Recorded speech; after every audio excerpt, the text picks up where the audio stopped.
രാജ്യം അതിൻ്റെ 77ാം റിപ്പബ്ലിക് ദിനം ആഘോഷിച്ചപ്പോൾ അതിൻ്റെ ആരവങ്ങൾ ഡൽഹിയിലെ വീതിയിൽ അരങ്ങേറിയപ്പോൾ അവിടെ നിന്ന് 2100 കിലോമീറ്റർ അകലെ അങ്ങ് കർണാടകയിൽ ഒരു കൂട്ടം മനുഷ്യർ വെയിലിലും തണുപ്പിലും ഒരു മേൽക്കൂര പോലുമില്ലാതെ തങ്ങൾക്ക് ലഭിക്കുമെന്ന് പറഞ്ഞു വിശ്വസിപ്പിച്ചിരുന്ന വാസസ്ഥലം കാത്തു കിടപ്പുണ്ടായിരുന്നു.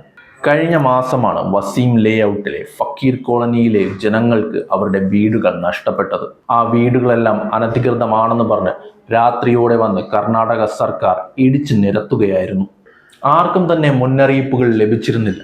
അവർക്ക് ആവശ്യ സാധനങ്ങൾ പോലും എടുക്കാൻ സാധിച്ചിരുന്നില്ല എന്ന് അന്ന് തന്നെ പ്രദേശവാസികൾ പറഞ്ഞിരുന്നു. ചിലർക്ക് അവരുടെ തിരിച്ചറിയൽ രേഖ പോലും നഷ്ടപ്പെട്ടു.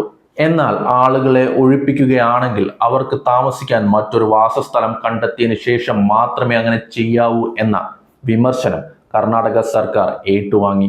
കേരള മുഖ്യമന്ത്രിയും ഡിവൈഎഫ്ഐ അടക്കം ഇടപെട്ടപ്പോൾ വിഷയം ദേശീയ ശ്രദ്ധ നേടുകയും ചെയ്തു. സമ്മർദ്ദങ്ങൾക്കൊടുവിൽ പുറത്താക്കപ്പെട്ടവർക്ക് 1 lakh ഹൗസിംഗ് സ്കീം, ഒൻടിമാനെ എന്നീ പദ്ധതികളിലൂടെ വീട് നൽകാമെന്നും സർക്കാർ അന്ന് പ്രഖ്യാപിച്ചിരുന്നു. പക്ഷേ എന്താണ് അവസ്ഥ? 2026 ജനുവരി 22 റിപ്പോർട്ടുകൾ സൂചിപ്പിക്കുന്നത് പുനരധിവാസം പൂർണ്ണമായി നടപ്പിലാക്കിയിട്ടില്ല എന്നാണ്. ഒരു വലിയ വിഭാഗം ആളുകൾ ഇപ്പോഴും അവരുടെ ഫ്ളാറ്റുകൾക്ക് വേണ്ടി അവിടെ കാത്തു കിടക്കുകയാണ്. 1 മാസം കഴിഞ്ഞിട്ടും ഈ വാഗ്ദാനങ്ങളൊന്നും പാലിക്കപ്പെട്ടിട്ടില്ല. അടിസ്ഥാന സൗകര്യം പോലുമില്ലാതെ വളരെ മോശം സാഹചര്യത്തിലാണ് കുടുംബങ്ങൾ ഇപ്പോഴും കഴിയുന്നത്. നൽകുമെന്ന് പറഞ്ഞ വീടുകൾ ഇപ്പോഴും നൽകിയിട്ടില്ല.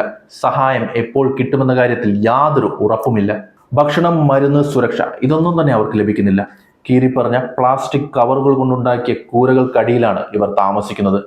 കഠിനമായ മഞ്ഞും തണുപ്പും മഴയും ഒന്നും അതിജീവിക്കാൻ ഇതൊന്നും മതിയാകില്ല. കോൺഗ്രസ് സർക്കാരിന്റെ ഈ അനാസ്ഥയ്ക്കെതിരെ സംഘം എന്നൊരു പ്രാദേശിക സംഘടനയും ഡിവൈഎഫ്ഐയും രംഗത്തെത്തിയിട്ടുണ്ട്. അവിടുത്തെ അവസ്ഥ അവർ നേരിട്ട് കണ്ട് വിലയിരുത്തി. ഉത്തരവാദിത്തപ്പെട്ട സർക്കാരിന്റെ അനാസ്ഥയാണ് ഇവിടെ ജനങ്ങൾക്ക് കിട്ടേണ്ട അവകാശം ലംഘിക്കുന്നതെന്ന് അവർ കുറ്റപ്പെടുത്തുകയും ചെയ്തു.